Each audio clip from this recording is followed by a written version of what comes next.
right. Before we start, the golden ground rules. Are we still Arabic clapped out? Don't worry about seeming drunk. Drop it on the floor. Oh, man. Oh, okay. Here we go. And...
Thank you, Zach. Oh, wait, I want the cherry and the orange peel. Thank you. L'chaim. So this is the story of Purim, and it begins like this. Once upon a time, in the days of King Achashverosh. Achashverosh, who reigned over 127 provinces from India to Ethiopia. And in those days, he occupied the throne in Shushan, which we understand to be basically Persia. He was in the 3rd year of his reign. He gave a great banquet. So there's a king. Yes, there is a king who loves to show off his wealth and his power. And he does this with like parties that last for months and months and months that he invites everybody to, and invites everybody to drink until they can't see. And he has a queen. He has a queen who he likes very much, named Vashti, who has enough self-respect to say no thank you when the king invites her to dance for him and his friends naked at his party. She's like, no, that's gross. No, that's disgusting. The king is mad. He is very mad. And he says, what shall be done according to the law for the queen who has flagrantly disobeyed my command? And then Memucan, his boy, is like, Achashverosh, this is a problem. People are gonna hear about this. Women will hear about this. So we must issue a decree going throughout the land, letting them know that we have taken harsh action against Vashti. She will no longer be your queen, and every husband has to assume authority over his wife. This is the law of the land. We can't risk the possibility that women will become rabbis one day, or lawyers, or doctors, or vice president. God forbid. Okay. So the king's anger subsides. We're going into chapter 2. He's in need of a new wife. So he's like, okay, let beautiful young virgins be brought to the palace. Enter Esther. So it says, in the fortress Shushan lived a Jew by the name of Mordecai. He had been a foster father to this young orphan. The maiden, the text says, was shapely and beautiful, which is a weird thing for the text to say about a girl that her uncle adopted. Anyway, he adopted her as his own daughter. Some interpreters say he adopted her as a wife. Not entirely what? In Persia, Yeah. there is a Jewish man and his wife/niece. Right. We'll go with niece. So we're just going to assume she's like a teenager. She's been in the care of her uncle Mordecai for a number of years since losing her parents. Tragic story. These aren't like wealthy, important people, but he thinks maybe you can win this beauty pageant and be somebody. Don't tell them you're Jewish. He suggests to her that she go audition for the king. And so the girl pleases him and wins his favor, and she comes into the harem. Esther, the text says, did not reveal her people. And every single day, Mordecai would walk in front of the court of the harem to hear how Esther was doing and how she was faring and what was happening to her. And when the turn for Esther, daughter of Abihail, son of Mordecai, who had adopted her as his own daughter, to go to the king came, She did not ask for anything. She did not ask for anything except what Haggai, the king's eunuch, the guardian of women, advised. Yet, Esther won the admiration of all who saw her, including the king. And he loved her more than all the other women. And he set a royal crown on her head and made her queen instead of Vashti. Oh, okay. So the thing I didn't mention, is that while all of this is going on and Mordecai is sort of like pacing back and forth in front of the palace, being like, what's going on? Tell me about what's happening. He happens to overhear two of the king's security guards plotting to kill the king. And Mordecai tells Esther, and Esther lets whoever needs to know. She's just like, I heard from my uncle who hangs out at the palace that you have these two eunuch guards, Bigtan and Teresh, that think it would be better to overthrow the government than to, live in society as it is constructed. Yes, it has problems. Does it require overthrowing the government? I don't think so, but Mordecai heard that Bigtan and Teresh think so. They want to kill Achashverosh. FYI, that's just what I heard. And they look into it, and then of course, they find the plot to be true, and they kill Bigtan and Teresh because that's what happens to traitors. And it is written in the Chronicles of the King, like the Book of Deeds or the Book of Records or whatever, that Mordecai, the Jew, saved the king's life. Now, okay, enter, I feel like I need a grogger. All right, so here's the deal, everybody. When you hear Haman's name, you boo and you shake your grogger. Sometime afterward, the king promoted Haman, son of Hamdata the Agagite.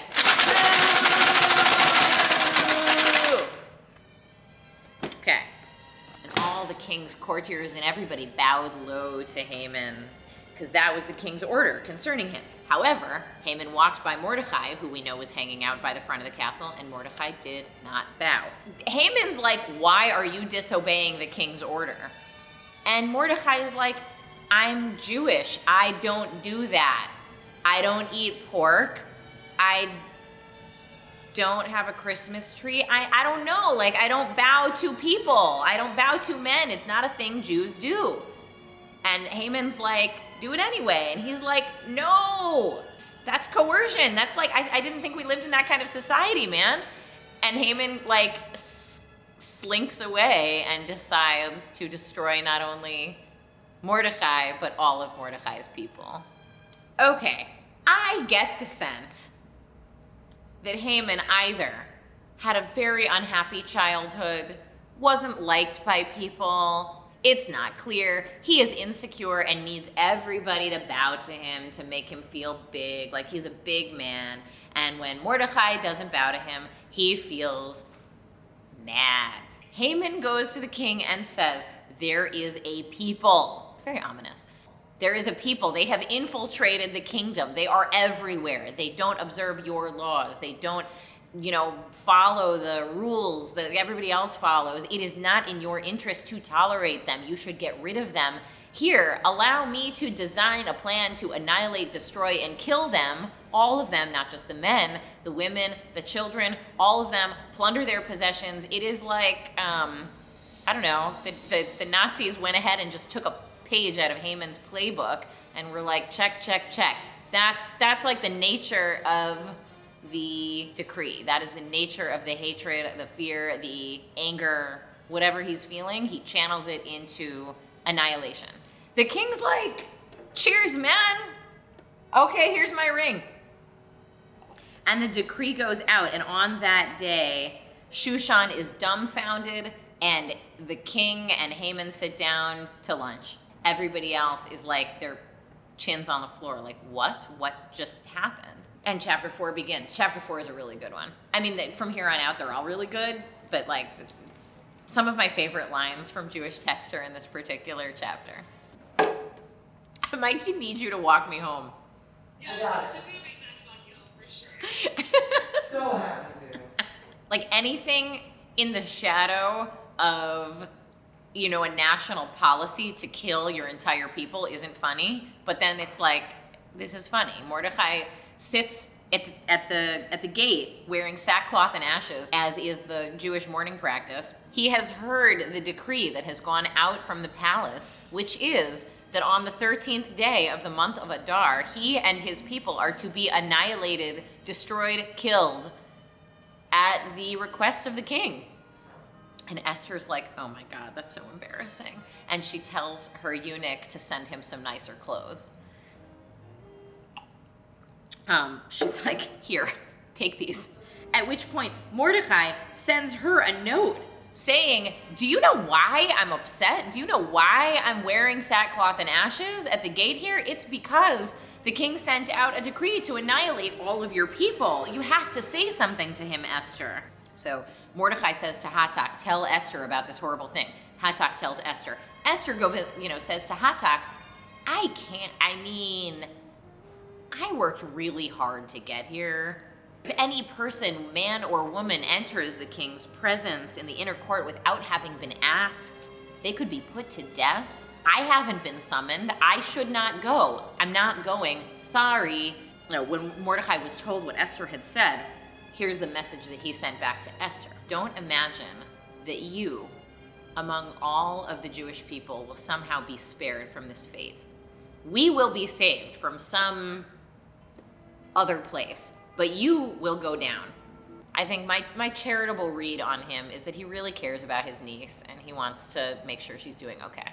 Look, maybe it was for just this moment, just this purpose, that you attained this level of royalty.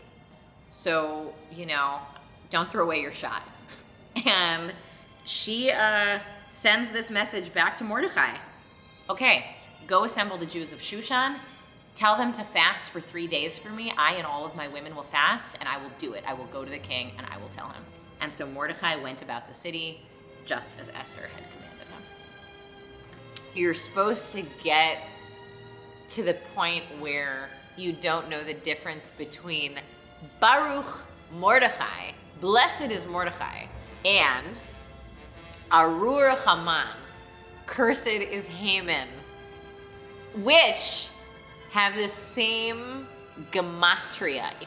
So, I'm not going to read this directly from here, but Esther puts on her finest. She goes to the king, and he says, Esther, what troubles you? And he extends his scepter to her, and she touches the tip. The text says, and he says, how can I help you? You know what?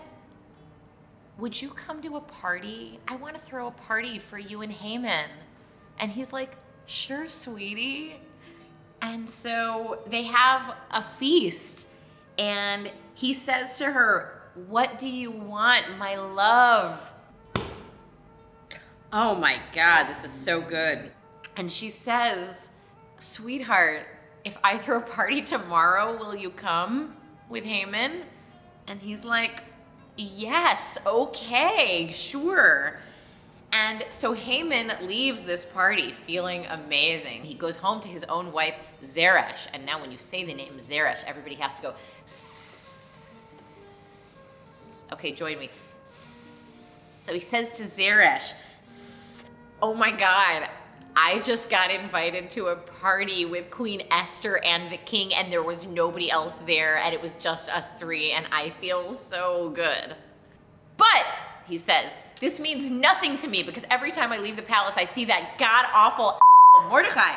And his wife Zeresh and all of his friends say to him, that jerk, mother, let's erect a gallows and tell the king, who you know has no spine and doesn't care anyway, to hang Mordecai on the gallows that you built. Go ahead, do it. And that proposal pleased Haman.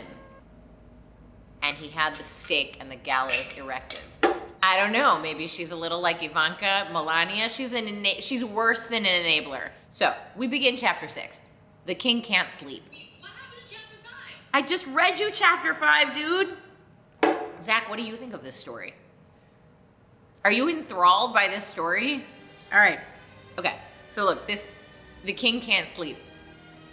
He's an insomniac, as it turns out, which for me means like, oh, he's a slightly more complex character than we gave him credit for. And he says, do something that'll help me sleep. And his assistants are like, why don't we read a story to you about your life? And he's like, that sounds great.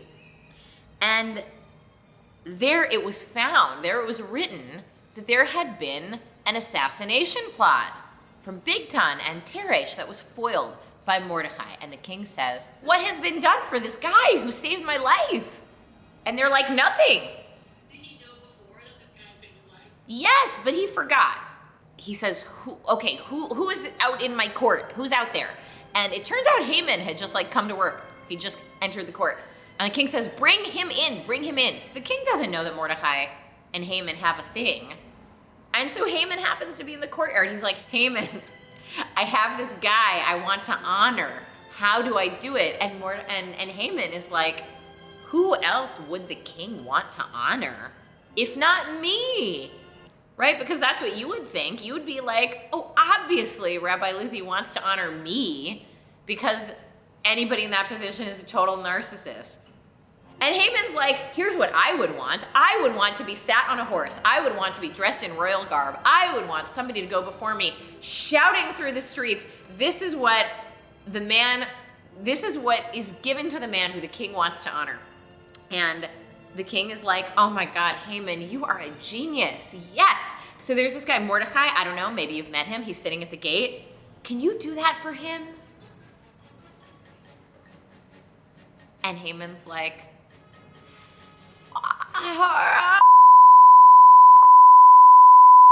but that's all internal. He's like, yes, of course, Your Majesty. And then he does it. And he parades Mordecai around the city on a horse in royal garb, proclaiming this is what is done for a man the king wants to honor. And Haman goes home mourning, and he tells his wife Zeresh, and Zeresh basically says to him at this point, oh, you're screwed. Like, if the king wants this for Mordecai, the Jew, then like you will come to ruin before him. And at that point, all of this is happening, the eunuchs show up at Haman's house and say, it's time for the wine party the queen has planned that you're invited to. What are you talking about? All of that made sense. So the eunuchs bring Haman to the next wine party, of course, the one that the day before Esther said in response to the king saying, what do you want, my beloved? I'll give you half the kingdom. And she's all like, I just want to have another wine party and I want you to come and I want Haman to come. And he's like, okay. So we're bringing Haman to the party. And the king says to her, what is your wish, my love? Give me my people. My people have been given away to be annihilated. And the king says, who is the evil person that has done this to you? And she points to Haman and she says, that guy. And the king is so upset because he loves his wife. He adores his wife. And he's like, what? And he gets up and he storms out of the room. And Haman, in the meantime, goes to the queen and he falls at her feet and she's lying on a couch and he begs her and he says, no, it's not what you think. I didn't mean. And the king comes back and he's like, you mother, like you get off my wife. You would deign to assault my wife in my palace? Get out of here. And so Harbona, one of the eunuchs, the one who sort of goes between, says, you know what? There's also, I don't know if you know this, king, Haman built a gallows at his house. You could hang Haman on it. And the king is like, that's a great idea. And that's how chapter 7 ends. This is why the story is so good. I mean, it's just like boom, boom, boom. And this is also where Jews begin to get uncomfortable because like we're used to playing the role of victim. For the first 8 chapters, we're like, oh yes, we know what that feels like.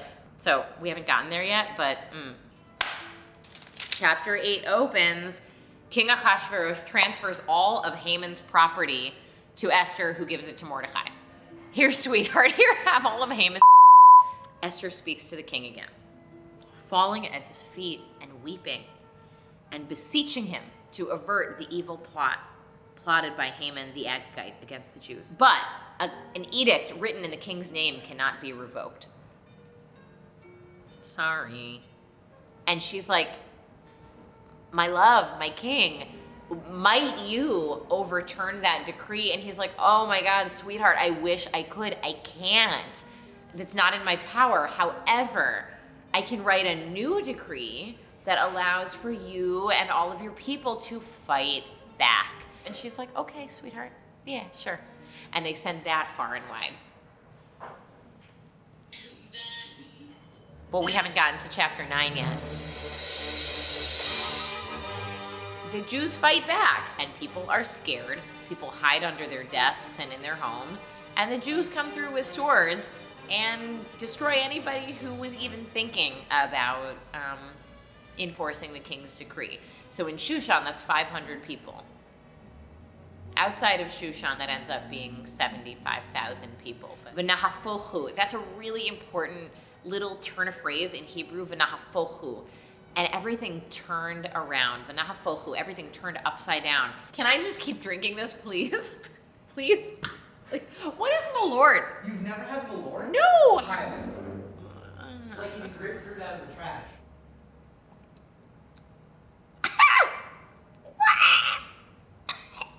What do you want to know from me? For the love of God. Purim story. They feast, they drink, they eat, they give gifts to the poor, they send food to their friends, they are happy to be alive. So the mitzvot of Purim are sparse. There are not like 20 mitzvot of Purim, there are 4. And they are tell this story, you know, eat, drink, be merry, have a feast, give money to the poor, and send food to your friends. Like, be in relationship with your people.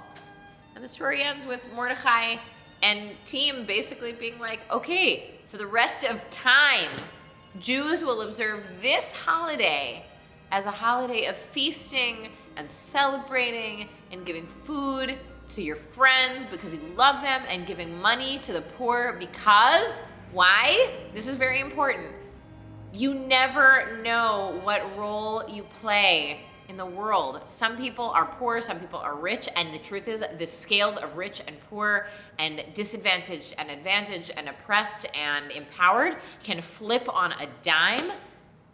And so we pray for a world in which like those disparities are not so dramatic, actually. That we create a world in which all of us are the kind of people who are not destroying and killing and, you know, whatever, annihilating everybody else that we're scared of, but actually living peacefully in a community where we're not afraid of people and people aren't afraid of us.